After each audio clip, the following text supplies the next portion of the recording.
CG Perez, dating yung CGI, yung CSGI Exeters et al. Nagkakalat ng kabubuhan. Suriin ho natin. Ang gusto ko lamang pong ipapansin sa inyo mga kaibigan na taga MCGI kasi itong video na aking ipapalabas, video ito ni CJ at tanong niya ito sa mga MCGI member, mga kaibigan. Kay CJ Perez, mga kaibigan, para sa kanya ay wala na yung physical na relihiyon. Ang tindig niya o ang ipinaglalaban na niya ngayon ay yung spiritual na relihiyon. Ano po yung may sasagot nyo o masasabi po ninyo dito sa tindig ni CJ Perez na ang relihiyon daw ay hindi na po physical, kundi spiritual? Ano daw? Ang tunay daw na relihiyon o iglesia ay hindi na daw physical, kundi spiritual daw. Tahasang paglabag sa Diyos at kay Kristo ho yan, mga kaibigan. Delikado ho yan. Alam niyo ho ba kung bakit niya nasabi yan? Kasi nga, umalis sila sa tunay na iglesia sa samahan na physical. Ngayon, naniniwala sila na hindi na raw kailangan magsama-sama, physical. Spiritual na daw. Hindi mo naman yung katangahan. Paano kayo magsasama-sama spiritual? Eh, ang utos ng Panginoong sa Kristo magsama-sama Patutunayan ho natin yan. Na talagang magkakasama, kaya nga tinawag Tinipon ni Kristo ang mga tao Ang sinabi sa mga alagad, sa mga apostol Gumawa kayo ng mga alagad sa lahat ng mga bansa di ba titipunin yun? Magsasama-sama yun Tapos lalabagin mo. Inutos nga, inyong bautismuhan Pwede mo ba naman bautismuhan nila apostol ang mga espiritu? Hindi kaya bautismuhan ng mga apostol yung espiritu. Kundi mga tao yan, Mabautismuhan. Kaya magsasama-sama talaga yan. Physical yan. Hindi spiritual yan. Hindi ka naman, po. Mga kababayan, nagkagalat talaga ito ng kasinungalingan itong mga lumabas sa MCGI sila CJ Perez, sila Badong, nagkakalat ng kasinungalingan ho mga yan. Dako na po tayo doon sa paksa natin mga kapatid.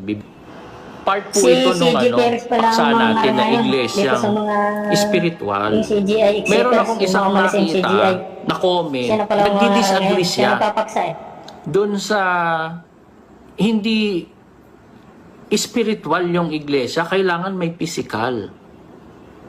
Alam nyo mga kapatid, Talaga. wala akong Disagree tutol talaga doon kami. sa sinabi. Diyos ang may sabi nun, tsaka si Tama Kristo. yung mga sinasabi, mga sinite na talata. Meron talagang physical na iglesia. Mayroon naman Pero, pala kung sabi ito mismo po ang kaya naluloko ka lang talaga malinaw na katotohanan. Totoo yung may physical na iglesia sa panahon ng mga apostol. Saan mo talata nabasa na ganun? Sa panahon lang ng mga apostol yung physical na iglesia. Naku po, manloloko ka talaga. Di ba physical yan? Na babautismuhan ng mga apostol? Yung mga gagawing mga alagad? Physical yan. Manloloko ka talaga, CJ Perez. Mga kababayan, huwag ho kayong paloloko sa mga ito. CJ Perez, sila Badong, sila Willie Santiago, ay nako po, mga manloloko yan. Ngayon, saan nakuha ng lahat na, lalahatin na po natin, lahat ng mga relihiyon na ngayon, kasama na MCGI Cares, saan nila nakuha yung kanilang kahalalan, yung kanilang karapatan para magtayo ng iglesia at i-link nila ang sarili nila sa nasa Biblia? Paano daw na-link ang MCGI ngayon doon sa iglesia na nasa Biblia? Alam niya yan, nagtatanga-tangahan lang yan kasi laban na siya doon. Di ba? Umalig nga siya Eh, doktrina yun eh, kung paano mapapasama ka doon sa iglesia na nasa Biblia eh. Pero sasagutin natin yan, alang-alang sa mga hindi pa kaanib sa NCGI, para alam nila. Sabagay, nasa doktrina yan, unang araw pa lang ng doktrina eh. Tinuturo na ni Brother Eli Soriano yan. Episo precise na ang mga hintil, tayo yan, mga hintil, labas yan ng Israel, ibig sabihin, ay mga tagapagmana at mga kasangkap ng katawan. Ayun, kasangkap ng katawan, yung po yung iglesia. Yung po yun. Bahagi tayo ron, kasangkap nga tayo ron eh. At may bahagi sa pangako na kay Kristo Jesus sa pamamagitan ng Ebanghelyo. Ayun, yun ang kaugnayan natin. Kaya tayo nasama doon sa iglesia na sa Biblia dahil sa Ebanghelyo. Maliwanag po yan ang turo ng mga apostol. Turo ng Panginoon Hesus Kristo na itinuro ng mga apostol. Kaya yan ang katunayan. Eh, physical yan. Katawan eh. Sasangkap ka ba naman sa espiritu? Wala naman sinabi. Kundi sa katawan. Yung pa yung iglesia. Basahin natin ang Colosas 1:18. At siya ang ulo ng katawan sa makatuwid bagay ng iglesia. Maliwanag yung katawan ng iglesia. Malinaw yan. Diyan sasangkap yung mga hintil na anib. Sasangkap dyan sa iglesia na yan, sa katawan. Yan sinasabi ng apostol. Yun ang turo ng Panginoon sa Kristo. Kung sasabihin mo, walang kaugnayan. Naku po. Nanluloko ka lang talaga, si A.J. Perez. Ano pang katunayan? Naaanib tayo dun sa iglesia na physical. Basahin po natin ang unang Juan 1:3. Yung aming nakita at narinig ay siya rin naming ibinabalita sa inyo, sabi ng mga apostol, upang kayo naman ay magkaroon ng pakikisama sa amin. Di ba? Maliwanag yan.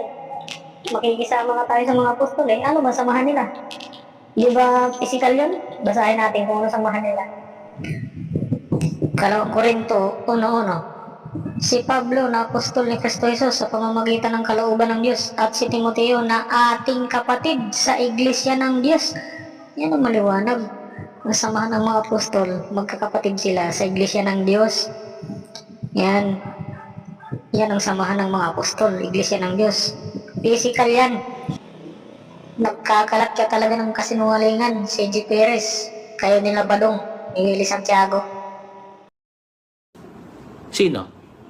Saan kayo kukuha ngayon ng katunayan ninyo na kayo ang talagang samahang literal dati na iglesia ng Diyos? Nasaan? Andiyan na, marami na akong talatang ibinigay na katunayan. Ikaw ngayon ang hahanapan ko. Saan mo naman nabasa na wala ng literal na iglesia ngayon o relihiyon, kundi spiritual na? Saan mo nabasa? Nga. Hindi mo kailangang i-prove yun. Bakit? Kaya nga ang Panginoong Hesukristo, kaya nga doon sa talata di ba? Itong nasa likuran ko, siya ang magbabautismo sa inyo sa Espiritu at apoy. Bakit? After na nung literal na iglesia, wala na. Wala na. Matindi ka talaga si AJ, matinding magsinungaling. Siyempre magkaiba yon yung bautismo sa apoy at saka sa espiritu, isa sa doon sa bautismo na iniutos sa mga apostol. Magkaiba yan. Anak ka ng waiting shed. Grabe kang kasinungalingan mo. Niloloko mo yung mga tao.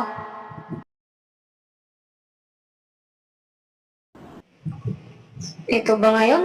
Si CJ Perez, ang mga ngaral na sumulpot na inyong paniniwalaan?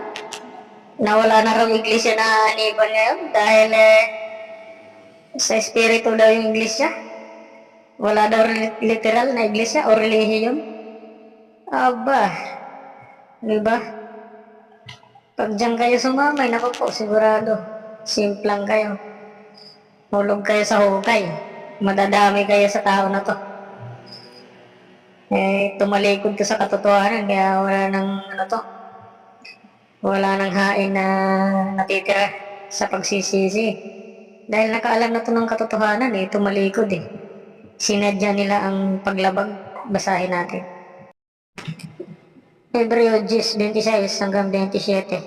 Sapagkat kung ating sinasadya ang pagkakasala, pagkatapos na ating matanggap ang pagkakilala sa katotohanan, ay wala nang haing natitira pa tungkol sa mga kasalanan, kundi isang kakilakilabot na paghihintay at sa paghuhukom at isang kabangisan ng apoy na lalamon sa mga kaaway. Ganyan ang mangyayari sa kanila. Hihintayin na lang nila ang kakilakilabot na paghuhukom at ang pagwasak sa kanila. Ganyan yung mangyayari sa mga tao na yan. Sumadya, tumalikod, na nakilala nila ng katotohanan, tinalikuran pa.